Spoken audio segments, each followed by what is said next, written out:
Luto muna tayo ng ating pananghalian. Luluto tayo ng kinamatisang buto-buto ng kalabaw.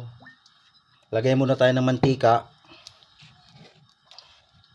bawang, tapos sibuyas, paminta. Medyo binibilisan ko pagluluto kasi tanghali na. Kamatis. Kapag nagluluto ako ng kinamatisang kalabaw, ginigisa ko talaga tong kamatis. Pero pwede namang rektahan ha. Pag yung iba kasi nagluluto, nagpapakulo lang ng tubig, inilalagay na yung mga bawang, sibuyas, kamatis. Ako, iginigisa ko siya para sa akin kasi mas malasa.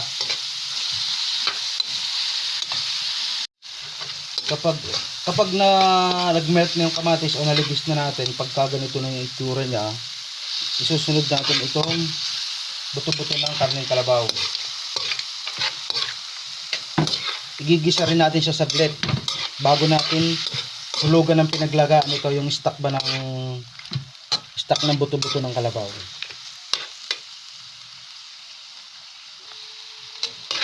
Pagkatapos natin igisa saglit, maglagay tayo ng ating pampalat.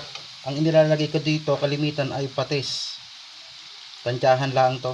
Pwede naman din lagyan natin ng asin, pero mas malasa kasi itong patis para sa akin.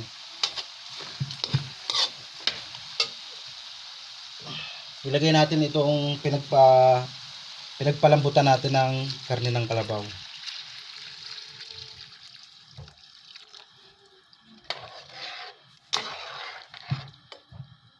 Pagkatapos natin mailagay ang stock niya, mas maganda na takloban natin para mabilis siyang kumulo.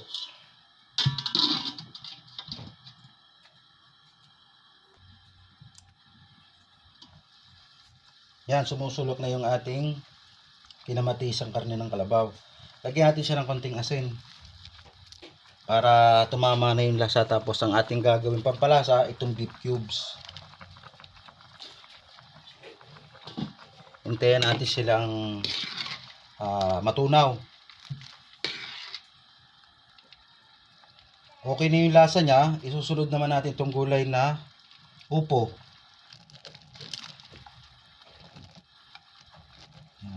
Tama na yan, sobrang dami naman kasi ng upo na nagayat ko.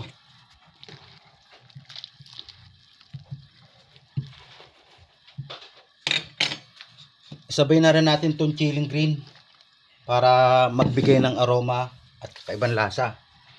Takpan ko muna ulit para mabilis siyang sumulak. Pagkatapos ng ilang minutong ating pagpapakulo, luto na ang ating karne ng kalabaw.